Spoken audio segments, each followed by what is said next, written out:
Ton ইলিশ নানা সুবিধা আসবে এবং আমরা সেই আসলে সমস্যাগুলো থেকে মুক্তি পাবো। সাংবাদিক ভাইরা, আমরা কিন্তু নদীর এই এলাকায় প্রায় 2 লক্ষ মানুষের বসবাস এবং কাজীপুর যে উপজেলা আছে এই কাজীপুর উপজেলা থেকে এই ইউনিয়নগুলি অনেক দূরে অবস্থান করে এবং নদীর ওপারে, এবং সেখানে কাজীপুর উপজেলা থেকে যেতে অনেক কষ্ট হয়। ওইখানে আসলে যে সমস্ত একটা উপজেলায় যে সমস্ত সাপোর্ট থাকা প্রয়োজন, একটা হসপিটাল থাকা প্রয়োজন, রাস্তাঘাট ভালো থাকা প্রয়োজন, তারপরে আপনার চিকিৎসার ব্যবস্থা তো অবশ্যই প্রয়োজন, শিক্ষার ব্যবস্থা, স্কুল কলেজগুলো যেগুলি আছে সেই শিক্ষার ব্যবস্থার প্রয়োজন, এই সমস্ত বিষয়ে আসলে গুরুত্ব বহন করে।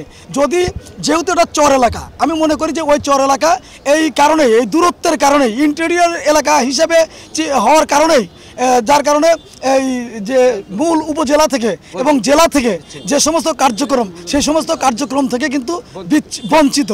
সেই জন্যই আমি মনে করি এই দাবিটা অত্যন্ত যৌক্তিক দাবি, এবং ওই এলাকাগুলি কিন্তু একদম অনেক জামালপুর শস্যবাড়ির কাছাকাছি। কিন্তু আমি আরেকটা কথা বলতে চাই, ওই এলাকায় দূরে হলেও ওই এলাকায় শিক্ষিত লোকের বসবাস বেশি। আজকে আমার পাশেই দাঁড়িয়ে আছে যে শাকিল, এখানে কিন্তু অনেক বড় একজন সাংবাদিক, ইঞ্জিনিয়ার ফরিদে এখানে উপস্থিত রয়েছেন। এখানে আমাদের মুক্তিযোদ্ধারা যারা আছেন তারাও, ওই এলাকার মানুষ কিন্তু মুক্তিযুদ্ধে অংশগ্রহণ করেছে। ওই এলাকার মানুষের অবদানটা বেশি। আমরা বারবারই চিন্তা করেছি যে ওই এলাকার উন্নয়ন হবে, যেহেতু একটু দক্ষ মন্ত্রী, ওনাকে নিজেদেরকে দাবি করে উন্নয়নের দাবিদার হিসেবে দাবি করতেন। আমরা হয়তো ভেবে নিয়েই ছিলাম যে ওনাদের নেতৃত্বে হয়তো এই 17 বছরে এই 6টা ইউনিয়নের যে সমস্ত সমস্যা, এগুলো সমস্যার সমাধান হবে। কিন্তু দুঃখের সঙ্গে আজকে বলতে হচ্ছে যে দীর্ঘদিন পরেও এই সমস্যাগুলির সমাধান হয় নাই। সেই কারণে এটা আসলে যৌক্তিক দাবি, এটা হওয়া উচিত। এবং ওখানে যেহেতু 2 লক্ষের ঊর্ধ্বে মানুষের বসবাস, এটার দিকে চিন্তা করে আমার মনে হয় যে এই দাবিটা বাস্তবায়ন করা উচিত, এটা যৌক্তিক দাবি। আসলে পদক্ষেপ বলতে হচ্ছে কি, আমরা দীর্ঘদিন ধরে কিন্তু বঞ্চিত, এবং আমরা হচ্ছে কি আমাদের এমন, যদি আমরা একটু বলি, যদি যে মাঝখান দিয়ে কিন্তু দীর্ঘ একটা যমুনা নদী চলে গেছে, এবং ওখানে হচ্ছে 6টা ইউনিয়ন, এবং 6টা ইউনিয়ন মিলে একটা দুর্গর মতো, সেটা বাংলাদেশ থেকে পুরা কানেক্টিভিটি বিচ্ছিন্ন একদম। এবং সন্ধ্যার পরে কিন্তু ওখানে কোনো প্রকার সেবা আমরা কিন্তু নিতে পারি না। এবং একটা গর্ভবতী মা যদি রাত 12টা বা 1টায় যদি দেখা যায় যে না, তাকে হাসপাতালে নেওয়ার দরকার এবং তাকে আধা ঘন্টা বা 10 মিনিটের মধ্যে হাসপাতালে নেওয়া লাগবে, সেক্ষেত্রে কিন্তু এই সেবাটা আমরা পাই না, এবং আমরা মানবেতর জীবনযাপন করি। এবং এক্ষেত্রে আমরা যেটা করেছি সেটা হচ্ছে কি, আমরা এলাকায় প্রত্যেকটা জায়গায় আমরা জনসংযোগ করেছি, এবং প্রত্যেকটা জায়গায় আমরা সচেতনতা তৈরি করেছি, এবং প্রত্যেকেই এটার সাথে আমাদের সাথে একমত। এবং আমরা যমুনা উপজেলা বাস্তবায়ন পরিষদ তৈরি করেছি, এবং আজকে হচ্ছে কি আমরা এই ডিসি কার্যালয়ে আমরা এসেছি আমাদের দাবিটা নিয়ে।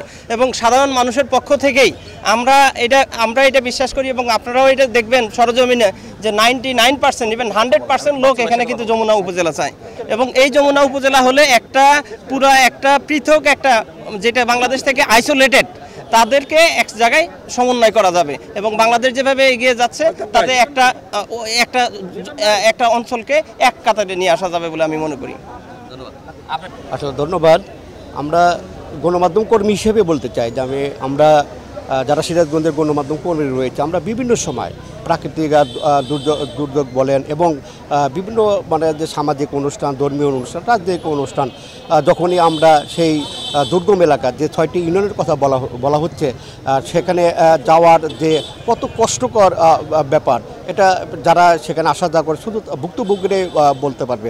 সেখানে 6টা ইউনিয়নে প্রায় 2 লক্ষর অধিক সেখানে জনগণ বসবাস করে। কিন্তু এই যে বিপুল জনসংখ্যা, তারা কিন্তু যে এলাকার যে মানুষের যে মৌলিক চাহিদা, যে শিক্ষা, স্বাস্থ্য, তারপরে আরও যে সমস্যাগুলো আছে, এখান থেকে কিন্তু তারা বঞ্চিত। এখানে আপনারা শুনেছেন যে একজন প্রসূতি মা তখন তার প্রসব বেদনাটা ওঠে, তখন কিন্তু তাকে সেই কাজীপুরে সেই দুর্গম অঞ্চল থেকে নদী পার হতে কিন্তু যদি স্পিডবোটেও যদি ভাড়া করা স্পিডবোটেও যদি নদী পার হতে হয়, তারপরেও কিন্তু সেখানে 2 ঘন্টা লাগে। কিন্তু রাতের দিকে স্পিডবোট পাওয়া যায় না, নৌকা, যে অনেক সময় দেখা যায় মৃত্যুবরণ করে। যে এই যে আরও অনেক সময় অবকাঠামোর সমাজ উন্নয়ন থেকে বঞ্চিত, সার্বিক অবস্থা বিবেচনা করে। এবং অনেক বক্তা বলেছেন, আমরাও বলেছি যে এই সিরাজগঞ্জে অনেক উদাহরণ রয়েছে যেখানে 4টি ইউনিয়ন নিয়ে এবং অল্প সংখ্যক 2 লক্ষেরও অধিক জনসংখ্যা নিয়েও কিন্তু সিরাজগঞ্জেই কিন্তু উপজেলা রয়েছে। সেখানে কাজীপুরের সেই প্রত্যন্ত চর অঞ্চলে 6টা ইউনিয়নে যেখানে 2 লক্ষ অধিক লোক বসবাস করে, করে সেখানে যে তারা যে আজকে যে আন্দোলনটা শুরু করেছে দাবিটা যে দাবিটা তাদের ন্যায্য। আমরা সিরাজগঞ্জের সকল গণমাধ্যম কর্মীরা এই দাবির প্রতি আমরা সংহত প্রকাশ করছি এই কারণে যে দাবিটা ন্যায্য। 1988 সনে বন্যার পরে যমুনার প্রবাহ গতি পরিবর্তন ঘটে। আগে চরগিসের পূর্ব দিয়ে ছিল যমুনা নদী, সেই 88 সন থেকে আজ পর্যন্ত 2004 পর্যন্ত সমস্ত এলাকা চলে আসে, কাজীপুর, বাইঙ্গাগাছি, শুভগাছা, মাঝবাড়ি, এমনকি মাত্র 2টি নানা আছে যমুনার পশ্চিম পাড়ে, গান্ধাল, চারটাডাঙ্গা আর হলো মাঝবাড়ি আংশিক। আর যমুনা নদী দ্বারা 13 কিলো এপার আর ওপার। ঢাকা থান আমার মেঘায় যেতে লাগে 3 ঘন্টা, আর ওই মেঘাথান বালা যাওয়ার পরে আমাদের ইয়েতে চরগিসে যেতে লাগে 12 ঘন্টা, অর্থাৎ রাতে কোনো না চলে না। সেই জন্য আমার যেটা দাবি, পূর্ব পাকিস্তান আর পশ্চিম পাকিস্তান ভেঙে গেছে অবৈজ্ঞানিকভাবে এই দুইটা রাষ্ট্র হওয়ার জন্য। আজকে বেলুচিস্তান সীমান্ত প্রদেশ তারা চাইতেছে, তারা পারতেছে না। অনুরূপভাবে আমরা মনে করি যেহেতু প্রাকৃতিকভাবেই আমাদের ভাগ করে দিয়েছে 20 কিলোমিটার নদী, এই উপজেলা অবশ্যই ভাগ করতে হবে, সেই প্রয়োজনে আমরা এখানে আসছি।